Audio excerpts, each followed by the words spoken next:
Bonjour et bienvenue sur Non Limite Sécu, le podcast francophone hebdomadaire dédié à la cybersécurité.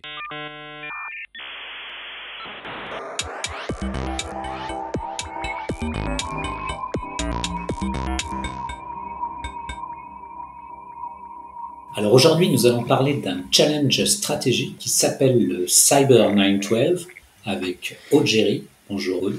Bonjour. Et Hugo Zilberberg. Bonjour Hugo. Bonjour. Pour discuter avec eux, les contributrices et les contributeurs Non Limite Sécu sont Jamila Boutman. Bonjour. Hervé Schauer. Bonjour. Et Nicolas. Bonjour. Alors Aude, en préambule, est-ce que tu voudrais bien te présenter ? Oui, donc je m'appelle Aude Géry, je suis docteur en droit et je travaille au sein d'un centre de recherche qui s'appelle GEOD sur les problématiques de droit international et sécurité numérique. Et je co-organise avec Hugo et d'autres le Cyber 912 Strategy Challenge. Merci Aude. Hugo ? Et alors moi je suis Hugo Zilberberg, je travaille à l'ANSSI, à la direction stratégie. Avant ça je faisais du conseil où je m'occupais de stratégie et de gestion de risque et de crise cyber. Et encore avant, je développais un programme d'enseignement et recherche à l'école d'affaires publiques de Columbia à New York. Merci Hugo. Alors Aude, un challenge stratégique, qu'est-ce que c'est ? C'est un concours qui a pour thématique la cybersécurité et qui, par la simulation de crise interactive et l'analyse des stratégies, a pour but d'amener les étudiants à répondre à une situation de crise impliquant des incidents cyber, mais pas que. Donc le but, c'est de faire découvrir ou de faire pratiquer un aspect de la cybersécurité à des étudiants qui viennent d'horizons divers. Mais du coup, ce challenge, c'est quoi ? C'est annuel ? C'était une fois ? Quelle est l'organisation ? Comment ça se présente ? C'est un challenge qu'Hugo a ramené en France, justement, à partir de 2000... la première édition, c'était 2018-2019, et qui, au départ, est organisé, et qui est toujours organisé, chapeauté, on va dire, par l'Atlantic Council, qui est un think tank américain. Et Hugo, qui avait découvert ce challenge aux États-Unis, a décidé de le ramener en France, et donc on a organisé une édition en 2018, une édition en 2019, et on a réorganisé en décembre 2022 la 3e édition en attendant de préparer la 4e pour 2024. Et quand tu dis on, c'est une école, c'est une association ? J'ai pas compris qui organisait. Alors, côté américain, c'est organisé par l'Atlantic Council, et côté France, c'est organisé par l'Institut français de géopolitique, et plus particulièrement le Centre GEOD, qui est un centre de recherche hébergé à l'Institut français de géopolitique.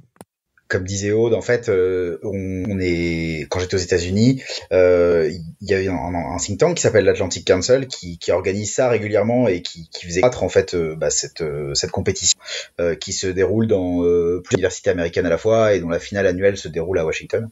Et donc moi j'ai la chance d'y participer plusieurs fois puisque on en a organisé, les étudiants de Columbia en ont organisé une version à New York et du coup j'ai trouvé ça génial. C'est un super jeu, ça amène plein de gens à la cybersécurité, ce qui à Columbia est mal notre problème parce que c'était un campus d'école d'affaires publiques quoi, donc c'était pas forcément des gens qui étaient intéressés à la cybersécurité. Et ce que j'ai pu voir, c'est qu'en fait les gens qui faisaient ce concours étaient tellement intéressés et tellement pris dans le jeu que en fait ils finissaient par faire de la cybersécurité à la fin.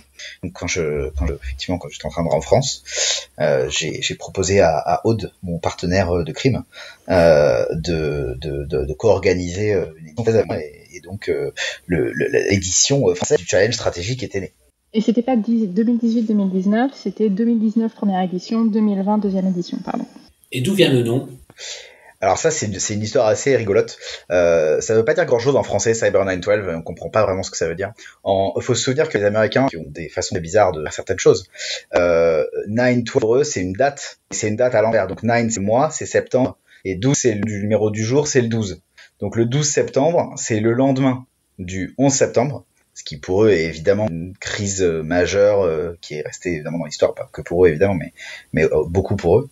Et donc en fait le Cyber 912, le but c'est de se positionner le lendemain d'une crise cyber, en l'occurrence majeure, et de comprendre comment est-ce qu'on réagirait à cette crise. Donc le Cyber 912, c'est ce qui se passe le lendemain d'une crise majeure. Et c'est exactement la simulation qu'on fait dans le challenge. On écrit un scénario ammoniaque avec tout un tas d'acolytes, en imaginant absolument les pires choses qui puissent se passer Et Jamila pourra vous le confirmer puisqu'elle a participé à l'édition de cette année. Et ce qu'on fait du coup, c'est qu'on leur donne une première partie scénario et on leur dit bah voilà, il vient de se passer ça, comment vous réagissez? Conseillez-moi. Et c'est comme le challenge commence. Et ce sont des équipes où on participe individuellement? Non, ce sont des équipes de 4 étudiants avec un coach. Et le but, vraiment, c'est que toute l'équipe participe. D'ailleurs, pendant le déroulé de la compétition, si jamais il y a une équipe où on n'a que 3 étudiants qui interviennent ou qui répondent aux questions, l'équipe va être pénalisée parce qu'on veut vraiment que tous les étudiants s'impliquent dans l'exercice. Donc c'est un exercice d'équipe, ce qui rajoute aussi une difficulté supplémentaire, notamment quand il y a un petit peu de fatigue, de stress. C'est toujours intéressant de voir les interactions au sein d'une équipe, les piliers de l'équipe, mais aussi comment ils se passent la balle, entre guillemets. Et chacun endosse un rôle spécifique ou il n'y a pas de rôle en fait spécifique? Je dirais, je ne sais pas quel est le ressenti d'Hugo là-dessus, mais je dirais que c'est propre à chaque équipe, même si généralement au sein d'une équipe, quand on en voit plusieurs ou qu'on les voit sur à différents moments de la compétition, à différentes étapes, parce qu'il y a 3 étapes dans la compétition, je pense qu'on reviendra dessus, on se rend vite compte que certains vont plus être à l'aise sur des questions techniques, sur des questions de relations internationales, j'allais dire sur des questions de droit, mais en fait non, généralement ils sont pas du tout à l'aise là-dessus. Donc voilà, on sent qu'après il y a des spécialités qui se créent entre guillemets au sein de chaque équipe. Jamila, tu veux réagir? Oui, justement, Aude, est-ce que tu veux peut-être un peu développer sur les différentes disciplines auxquelles le challenge fait appel? Le but du challenge, en tout cas nous c'est comme ça qu'on le perçoit parce que, en tout cas moi personnellement je viens pas du tout du domaine de la technique, j'ai un doctorat en droit, j'ai fait des études de droit, jamais touché un ordinateur de ma vie pendant mes études pour ainsi dire, en tout cas du point de vue technique. Donc c'est vrai que le but c'est aussi d'amener des étudiants des sciences humaines et sociales vers la cybersécurité et de leur montrer que c'est pas la cybersécurité, en tout cas la thématique, c'est pas qu'une question technique et que c'est pas parce qu'ils n'ont pas des super compétences en matière de développement et de code qu'ils ont rien à dire et qu'ils peuvent pas travailler dans ce domaine. Et d'ailleurs, on a plein d'étudiants qui participent et qui, je pense qu'on les met devant un programme et ils comprennent rien. Maintenant, on veut pas que la compétition soit entre guillemets réservée aux étudiants qui viennent de sciences humaines et sociales, que ce soit relations internationales, droit, géopolitique, etc. Et ce qu'on veut, c'est réussir à amener des étudiants aussi du monde des sciences de l'ingénieur et de leur montrer qu'il y a des questions stratégiques qui se posent et que en tant qu'ingénieur, il faut qu'ils s'y intéressent. Et la cybersécurité, ce n'est pas que de la technique, donc c'est aussi ça l'objectif de la compétition. Et il y a certaines années où on a vu des équipes où en fait les membres de l'équipe étaient vraiment, il y avait 1 ou 2 ingénieurs, puis un juriste et un spécialiste de relations internationales. Donc on sentait que la composition de l'équipe avait été réfléchie pour essayer d'aller chercher des compétences différentes pour justement être à même de répondre à en tout cas d'avoir une vision plus globale de la problématique. Donc ce qu'il faut aussi s'imaginer, c'est que on leur envoie le scénario une semaine à l'avance, et du coup ils reçoivent le scénario et ils l'analysent en équipe. Et ça c'est hyper intéressant parce qu'au sein d'une équipe, il y a évidemment quelqu'un qui va plus comprendre ce que c'est un VN, quelqu'un qui va plus comprendre pourquoi je prends un pays hasard, mais le Tibet acteur particulièrement malveillant en matière de cybersécurité. Il y a quelqu'un qui peut-être, on sait jamais, un jour comprendra mieux les problématiques de droit international ou des spécialistes. Et c'est justement ces échanges en fait en amont du début du challenge qui sont hyper chouettes, parce que c'est là qu'ils vont s'apprendre des choses les uns les autres. Et donc ça c'est pour le premier tour. Ensuite pour le deuxième tour, on leur donne le soir et ils doivent briefer le lendemain, donc ils ont de la nuit pour s'y préparer. On parlait de notions de stress et d'adrénaline, on y est, ils ont la nuit pour préparer, puisqu'un incident cyber, ça arrive toujours évidemment le vendredi soir. Et le dernier tour, la finale, on leur donne le dernier bout de scénario, évidemment est plus court, une demi-heure avant la finale. Donc Jamila qui a été juge de la finale, je sais pas si tu te rendais compte au moment où t'es arrivé qu'ils avaient préparé, ils avaient eu le scénario pendant une demi-heure. Alors évidemment, la base du scénario, ils ont déjà 20-30 pages de petits documents, on précisera un peu quelle forme ça prend ces scénarios, mais le dernier événement qui vient de se produire, sur lequel ils conseillent les autorités, ils ont une demi-heure pour préparer, donc il faut justement qu'ils automatisme dans une équipe, savoir qui est expert de quoi, et se répartir le brief de façon à ce que ça répercute les expertises de chacun. Donc c'est ça qui fait vraiment la richesse, je pense, une des choses qui fait la richesse de cette compétition. Ce sont des équipes de combien ? Ce sont des équipes de 4 étudiants avec un coach.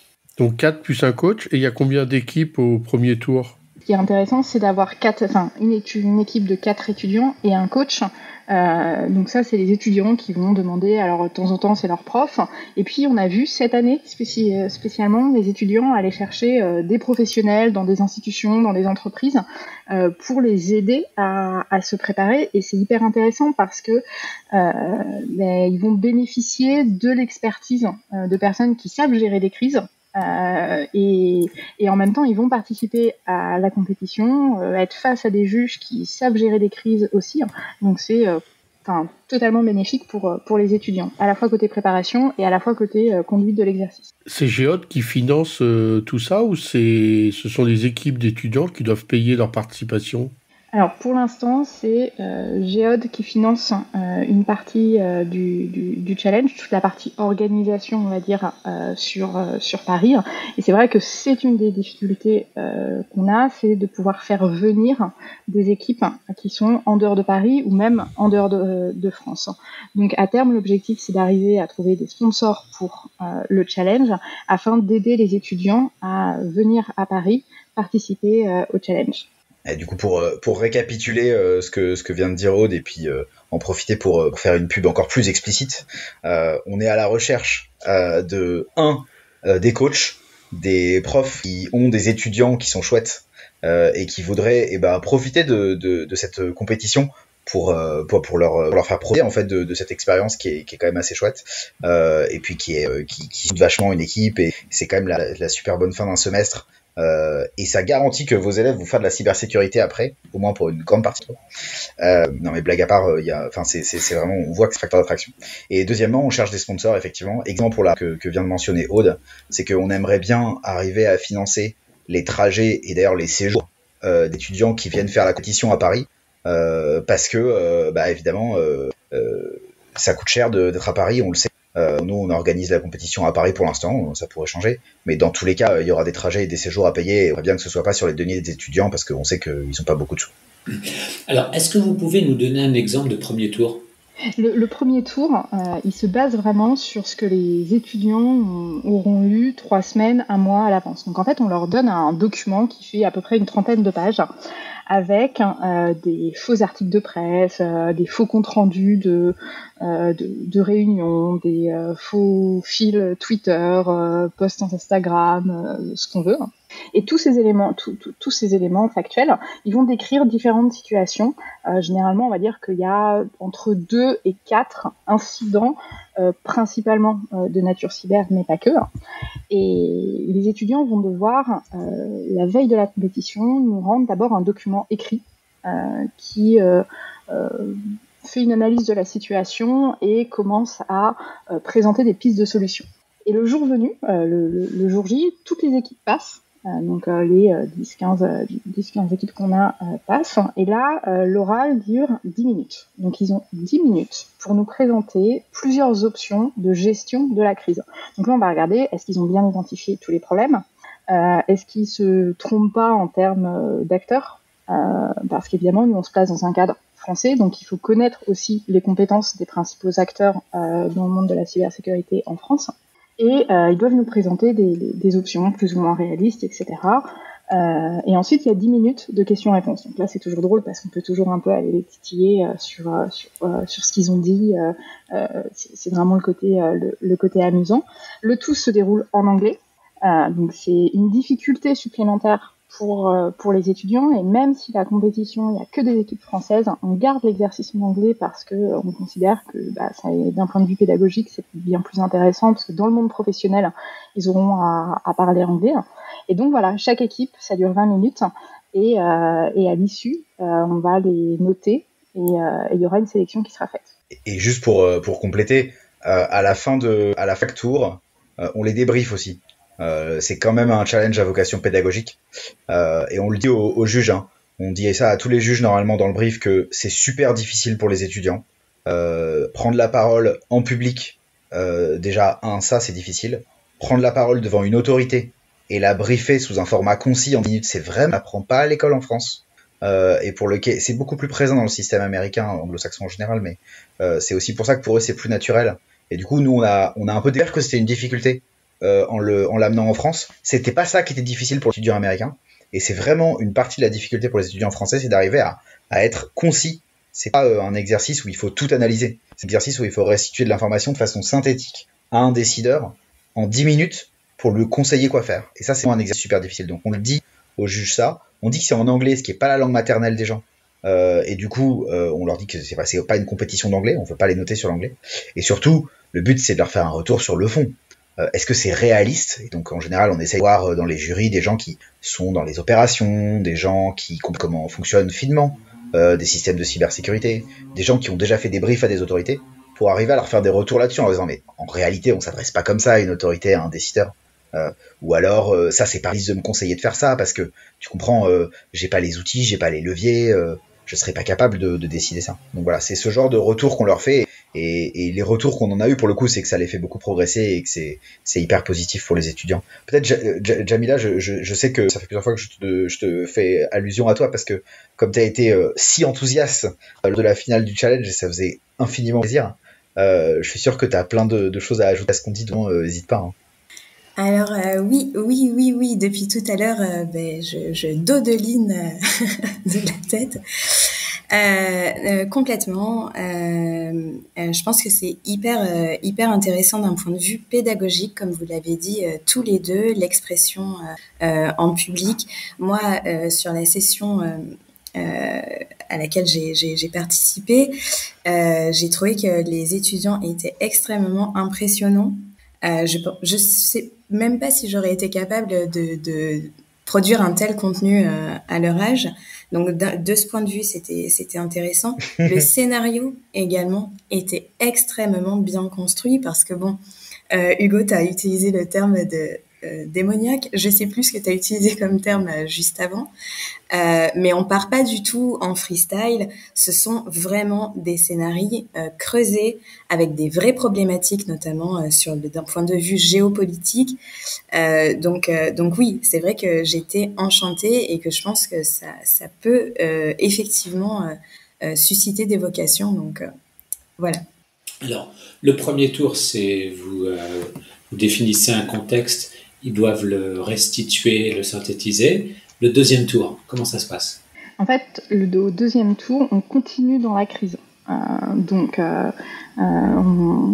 Les étudiants ont une situation donnée qui est déjà un peu, on va dire, bancale.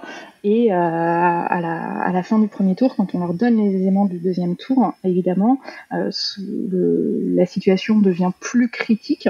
Et donc, il va y avoir des choix supplémentaires à faire. Et pour le troisième tour, c'est également le cas. Alors, comme ils ont en fait, il n'y a pas d'éliminés. C'est-à-dire, en fait, parce que pour moi, premier tour, les moins bons, ils sont éliminés.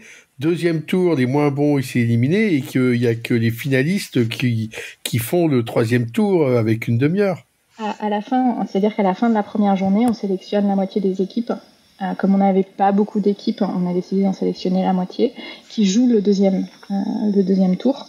Et à la fin de la deuxième journée, on sélectionne 3 équipes pour la finale. Donc il y a vraiment aussi une sélection et un jeu de compétition. Et le scénario est escalatoire. Ouais, donc pour donner un exemple, pour se fixer les idées, je me souviens assez bien. Je me souviens pas exactement du scénario de cette année parce que j'ai pas aidé à le rédiger parce que j'ai la chance d'être coach cette année, moi, qui est une expérience absolument fantastique. J'ai adoré faire ça avec une bande de 4 étudiants très sympa, trop sympa. Les calls entre 21h et minuit la semaine d'avant la compétition et le soir, c'est toujours assez rigolo. Donc je connais bien le scénario de cette année dans le détail, mais le scénario de la dernière fois, qui était assez amusant également, c'était un scénario créé à des attaques cyber sur des satellites. Donc pour vous donner un exemple, et rapidement, parce qu'évidemment je pourrais pas tout vous le restituer, mais dans la première étape, on avait le lancement d'un satellite depuis une base française, et au moment du lancement, on s'apercevait que le satellite avait un tout petit peu dévié de sa trajectoire, mais que il continuait dans une direction, il était lancé quoi, et il se dirigeait vers un satellite de nationalité chinoise, en l'occurrence. Et donc ça a posé la question aux étudiants, voilà, on pense qu'il y a une attaque cyber sur le satellite, puisqu'il a dévié de sa trajectoire, il est quand même fonctionnel, on n'arrive plus à communiquer avec lui, en revanche on sait qu'il est en direction d'un satellite chinois, qu'est-ce qu'on fait non seulement sur le plan technique, en termes de qu'est-ce qu'on fait avec le satellite, mais aussi qu'est-ce qu'on fait avec les Chinois, comment est-ce qu'on leur parle, comment est-ce qu'on les engage. À ce stade-là du scénario, on n'était pas sûr en fait. À ce stade-là du scénario, on savait juste qu'il y avait un impact, mais on savait pas d'où provenait l'impact. Ça, effectivement, ça pourrait être le lanceur, ça pourrait être un avec la base au sol, ça pourrait être un problème avec le satellite. Et donc ça, c'était la première partie du scénario. Donc dans la deuxième partie du scénario, ce qu'on faisait, c'est que dans la deuxième partie du scénario, ce qui se passait, c'est que on avait demandé, on avait fait une demande à la Chine, et donc la Chine avait un satellite capable de remettre le satellite sur la bonne trajectoire. Et donc il y avait un contact physique entre le satellite français et le satellite chinois. Et donc on avait fait demande d'assistance, il se passait ça, et on demandait aux étudiants de réagir à cette deuxième partie de scénario. Puis dans la troisième partie de scénario, le satellite français commençait à bugger sérieusement avec des fonctionnalités qui étaient désactivées, et ça avait des conséquences opérationnelles assez importantes sur des opérations en cours. Et là pareil, il fallait réagir, donc on voit bien que c'est un scénario d'escalade. À chaque étape, il se passe davantage de choses auxquelles les étudiants doivent réagir, davantage de champs. Dans le champ cyber, dans le champ de l'espace, dans le champ diplomatique, et puis à la fin même dans le champ militaire.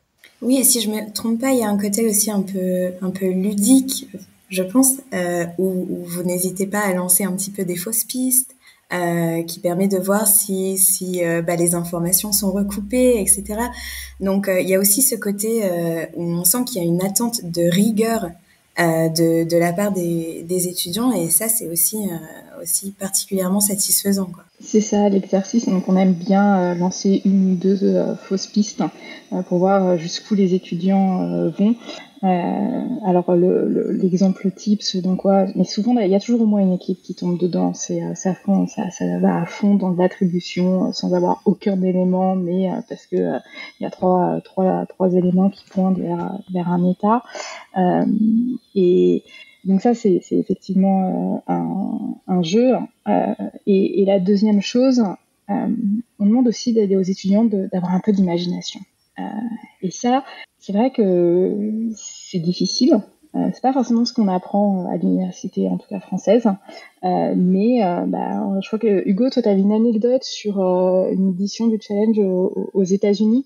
C'est vrai, Jamila, ouais, en France, on n'aime pas trop ça. Mais oui, il y avait des problèmes de signalisation et d'enfants à aller chercher à l'école. Enfin, je sais plus si tu as l'anecdote en tête. Mais du coup, fallait anticiper cet aspect-là. Ouais, l'anecdote c'était que on avait effectivement plus de transport public ou de voitures dans la péninsule de Manhattan. On commençait à comprendre on se projetait dans un futur où il y avait une voiture connectée, et il y a les voitures qui commençaient à s'arrêter de marcher en fait. Toute la flotte véhicule dans Manhattan. Et dans la première partie du scénario, on demandait aux étudiants de réagir à ça. C'était assez préliminaire, et on comprenait qu'il y avait un cybercriminel qui avait volé les plans qui était construire 80% de la flotte de véhicules américains. Donc hypothétiquement, évidemment, était capable de potentiellement la pirater. Et il y avait une équipe d'étudiants complètement géniale qui avait dit, mais la priorité ultime, monsieur le décideur, c'est de ramener des chevaux sur la péninsule de Manhattan. Parce que la priorité ultime, c'est que les flics et toutes les forces de sécurité intérieure puissent se déplacer dans Manhattan si voiture. Et ils ont raison. Juste personne d'autre n'y avait pensé. Ouais, alors là, j'ai un peu des doutes quand même, parce que tu vas pas transformer des policiers en cavaliers du jour au lendemain. Non, mais si je peux compléter, c'est vrai qu'au niveau de la rédaction du scénario, et là aussi, s'il y a des personnes motivées pour venir nous aider à écrire le prochain scénario, c'est une vraie difficulté. Jamila, tu es embauchée. Super, je prends note. C'est une vraie difficulté parce qu'on ne peut pas partir dans tous les sens, parce qu'il faut que ça reste jouable sur un temps limité. On ne peut pas aller trop dans des détails trop techniques, trop complexes, parce que sinon les étudiants ne vont pas s'en sortir. Et puis, il faut quand même faire en sorte qu'au fur et à mesure, il y ait soit des pistes qui soient écartées par les étudiants, soit qu'ils ne nous racontent pas toujours la même chose phase après phase. Donc l'exercice de rédaction est loin d'être évidente, et être qu'autre être coach, pardon, c'est un super exercice. Pareil, je l'ai été, j'ai adoré coacher et c'est hyper difficile. Mais rédiger le scénario, c'est aussi très très drôle et surtout on peut laisser son imagination divaguer. Alors juste, je vais poser une question sur la sélection des étudiants. Est-ce qu'ils sont volontaires? Est-ce qu'ils sont nominés par leur école? Est-ce que c'est les profs qui décident de venir? Enfin, pourquoi est-ce qu'il n'y a que 10 équipes? Est-ce qu'ils sont tous de la même école ou voilà, comment ça se passe là-dessus? La sélection, à ma connaissance, est volontaire. C'est vraiment quelque chose de volontaire. Je crois que si on a eu que 10 équipes cette année, c'est d'abord parce que la date était pas idéale. On avait fait ça au mois de décembre et c'était compliqué comme période. Donc, on n'a pas encore la date exacte pour 2024, mais ce que je peux dire, c'est que ce sera au mois d'avril. Ça, c'est certain. Donc, on vous préviendra dès qu'on le saura. Et puis, c'est encore un exercice qui n'est pas forcément très très connu en France, d'où l'idée de diffuser et de faire parler de cette compétition. Vous disiez qu'il y a des gens qui ont été vraiment inspirés par cet exercice et qui ont décidé de se tourner vers la cyber. Sur quel type de poste? Quand on n'a pas de compétences vraiment techniques sur le sujet cyber, il y a plein de jobs qu'on peut quand même dans ce domaine. D'abord, on peut peut-être commencer par là. D'abord, il y a tous les jobs de threat intelligence, donc d'analyse de la menace. Ça veut pas dire que on peut mettre que des gens qui n'ont pas des compétences techniques dans une équipe d'analyse de la menace. Mais ça veut dire que dans une équipe d'analyse de menace, on peut mettre des gens techniques, des gens experts en géopolitique, des gens qui ont une expertise géographique sur un pays ou une aire géographique donnée. Et c'est ces équipes-là d'analystes qui donnent souvent des résultats particulièrement pertinents. Ça, c'est un premier type de job. Et puis après, il y a aussi tous les gens qui font de la gestion de risque. Et moi, je crois vachement à ce modèle-là, parce que gérer un risque, c'est pas forcément un métier. Les gens qui vont être, qui vont devoir gérer les systèmes qui sont à risque, ils ont la nécessité d'avoir une compétence métier sur le système en question. Mais les gens qui vont gérer des risques, qui vont les comparer à d'autres risques, qui vont mettre en œuvre des contours, essayer de diminuer l'impact, notamment les impacts métiers que ça pourrait avoir. Tout ça, c'est forcément des jobs qui sont techniques, et c'est des jobs où quand on arrive à se mettre à la place de l'attaquant, c'est quand même facile de prendre quels sont les risques majeurs d'une grosse boîte, ou d'une grosse organisation en général, d'ailleurs, qu'elle soit publique ou privée. Donc on espère que ce genre de compétition, ça donne plus de légitimité ou d'assurance dans un secteur qui parfois est très technique et on a l'impression que il faut forcément comprendre comment ça fonctionne un ordinateur pour y rentrer. On espère que ce genre de compétition, ça donne plus d'assurance aux étudiants qui en sortent pour aller parler avec leurs petits camarades techniques en leur disant en fait je vais te poser des questions et ton rôle à toi c'est d'expliquer comment marche. Et moi, mon rôle à moi, c'est autre chose. C'est d'essayer de comprendre ce qui pourrait se passer après, c'est d'essayer de comprendre qu'est-ce qui est le plus grave, c'est d'essayer de comprendre d'où est-ce que ça pourrait venir, où est-ce que ça pourrait aller après. Voilà. Donc c'est le but de cette conversation, c'est aussi de valoriser des apports de types différents que juste la création du système d'information en soi et des protocoles ou du réseau qui est fondamental, mais qui est pas la seule chose dont on a besoin. Alors, il y a sans doute des auditeurs qui ne sont pas étudiants et qui aimeraient bien participer à ce challenge quand même. Alors, est-ce que vous allez l'ouvrir à des non-étudiants? Sur la participation de personnes qui ne sont pas étudiantes, en soi, tout est possible, tout est imaginable. C'est vrai que l'exercice a d'abord vocation à être pratiqué par les étudiants et a été pensé comme ça.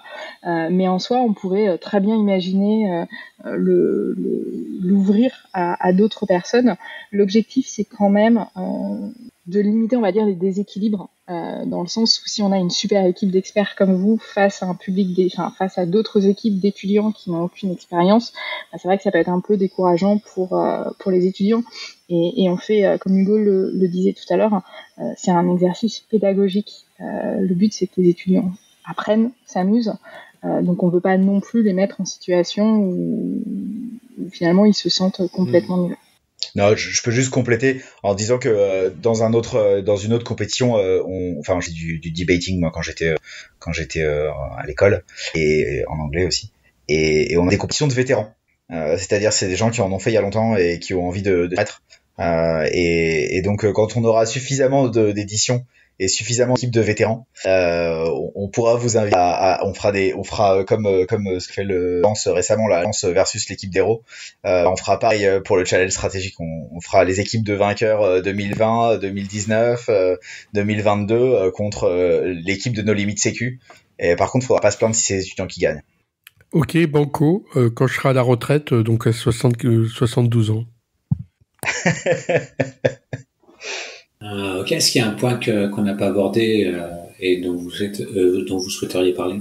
Cet exercice, ce challenge, il réussit grâce aux étudiants, mais aussi beaucoup avec la participation de l'écosystème français. Et ça, c'est quelque chose qu'on souhaite vraiment avec Hugo, c'est d'ancrer le plus possible dans l'écosystème français.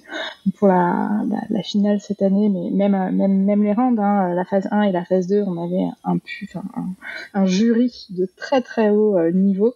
Et je peux vous dire qu'avec Hugo, on était dans le public, on regardait les équipes passer et on se disait, mais mon Dieu, heureusement qu'on n'est pas étudiant et qu'on n'est pas en train de se faire interroger par les membres du jury parce que c'était loin d'être évident.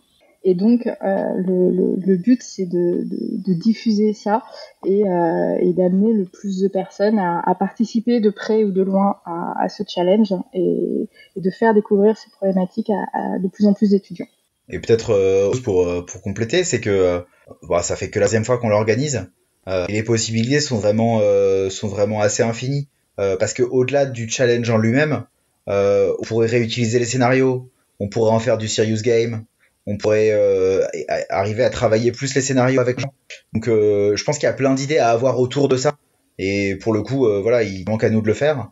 Là, notre priorité numéro 1, c'est vraiment de faire grandir le challenge pour arriver à 20-30 équipes avec des coachs réguliers parce que c'est important d'avoir des coachs qui connaissent le challenge et qui reviennent chaque année ou qui nous envoient leurs copains ou leurs copines parce que il y a une technique d'être coach pour aider des étudiants à participer. C'est vraiment pas évident. Donc le faire une première compétition une fois, ça va vraiment vous aider à le faire dans les prochaines années. Donc là, c'est vraiment la priorité pour l'instant, mais qu'on aura fait ça, on pourra créer plein d'autres trucs autour, ligue de vétérans, des serious games, des scénarios de plus en plus diaboliques qui ressembleront comme de gouttes d'eau à la réalité. Voilà, on est des gens assez diaboliques, donc on a plein d'idées.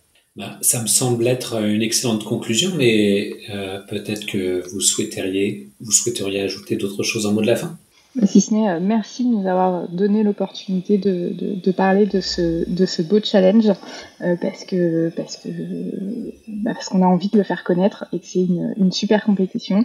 Donc pour candidater, on n'a pas encore ouvert les candidatures pour 2024, mais dès qu'on a la date, on diffuse, on vous partage et on espère que vous partagerez aussi.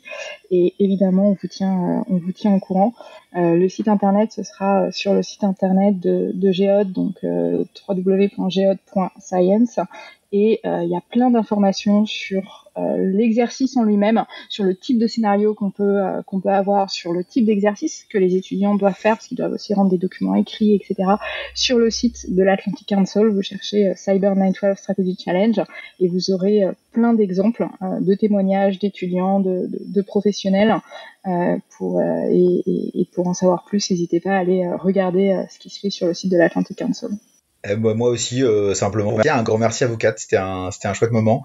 Et à Jamila d'avoir accepté d'être notre juge et de nous avoir infiltré dans ce podcast.